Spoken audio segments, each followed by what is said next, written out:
ఎలా ఏర్పడతాయో అర్థం చేసుకోవడానికి మనం ఒక చిన్న కృత్యం చేస్తున్నాం. ఓకేనా? ఈ యాక్టివిటీ కావాల్సిన ఏంటిది? ఒక గ్లాస్, వాటర్, 2 స్ట్రాలు లేదా పెన్ యొక్క రిఫిల్స్ కానీ మనం ఉపయోగించవచ్చు. సో ఇక్కడ మీరు గమనించవచ్చు, నేను ఒక స్ట్రాని సగభాగం మునిగేటట్టుగా ఈ యొక్క గ్లాస్లో ఉంచాను. ఇప్పుడు ఈ గ్లాస్లో ఉండే వాటర్ సముద్రం అనుకుందాం. సో ఇక్కడ ఈ యొక్క ఇంక్ లోపల, స్ట్రా లోపల ఎంటీగా ఉంది. It is empty? No, it is filled with air. So ఇక్కడ గాలి ఉంది అని అర్థం. సో ఈ గాలి యొక్క పీడనము, ప్రెషర్, ఇక్కడ బయట ఉండే గాలి ప్రెషర్ రెండు కూడా ఈక్వల్ గా ఉన్నాయి. ఎలా ఉన్నాయి? ఈక్వల్ గా ఉన్నాయి. సో ఇప్పుడు ఈ సముద్రం పైన కూడా గాలి ఉంటుంది. ఓకేనా? సో ఇప్పుడు ఈ గాలి సూర్యుని యొక్క వేడెక్కి ఆ గాలితో పాటుగా ఇక్కడ ఉండే సముద్రాల పైన ఉండే కొంత నీరు కూడా నీటి ఆవిరిగా మారి ఈ ఇక్కడ ఏరియా లోపల గాలి ఎప్పుడైతే వేడెక్కుతుందో అక్కడ లో ప్రెషర్, అల్పపీడనం ఏర్పడుతుంది. సో అల్పపీడనం ఏర్పడినప్పుడు ఏం జరుగుతుంది? అధిక పీడనం ఉన్నటువంటి గాలులు సముద్రం నుండి కానీ భూమి నుండి కానీ వేగంగా ఈ ప్రాంతానికి వీస్తాయి.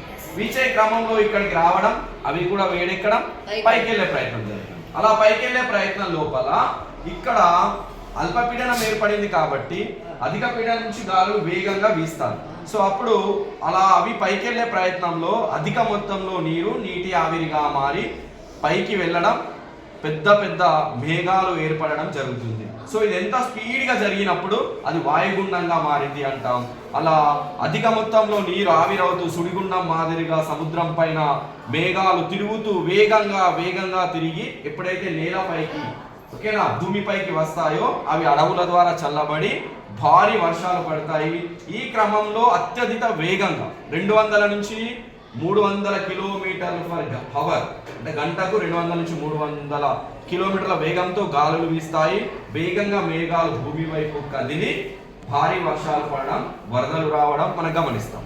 సో ఇప్పుడు సముద్రంలో ఏ విధంగా అల్పపీడనం ఏర్పడి వాయుగుండం ఏర్పడుతుంది, మేఘాలు ఎలా రూపొందుతాయి అర్థం చేసుకోవడానికి చిన్న యాక్టివిటీ. సో ఇక్కడ మీరు గాలి ఉంది. సో ఇక్కడ ఇందులో ఉండే గాలి పీడనం బయట ఈక్వల్ గా ఉంది. సో ఇప్పుడు నేను ఏం చేస్తున్నాను? ఒక స్ట్రా సహాయంతో దీనిపైన గట్టిగా ఊదుతాం. గమనించండి ఏం జరుగుతుందో.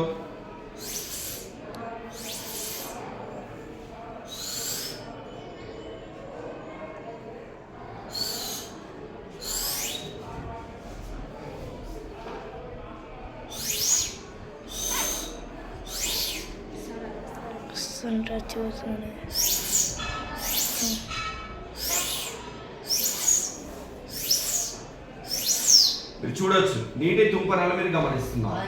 అంటే ఇక్కడ నేను ఊదినప్పుడు ఇక్కడ అల్పపీడనం ఏర్పడింది. సో అధిక పీడనం ఉన్నటువంటి స్ట్రాలో ఉండే గాలి పైకి వచ్చే ప్రయత్నంలో నీటిని పైకి లాగబడడం గమనిస్తున్నారు.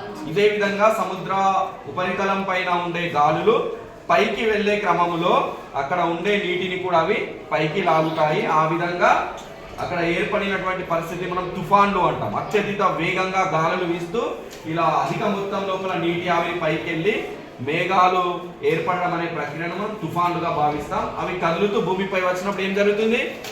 భారీ వర్షాలు, కుండపోత వర్షాలు పడడం గమనిస్తాం.